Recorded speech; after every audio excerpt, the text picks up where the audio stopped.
Tempat kena najis pada pakaian sudah kering, seperti air kecing sudah kering, bagaimana nak basuh? Okey. Ini baju kita.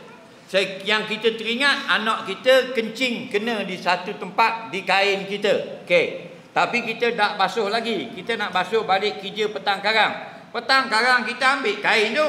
Tengok-tengok air kecing anak kita sudah kering. Dah ingat bahagian mana kena kencing. Kata ulama, bila tak ingat, wajib basuh sehelai.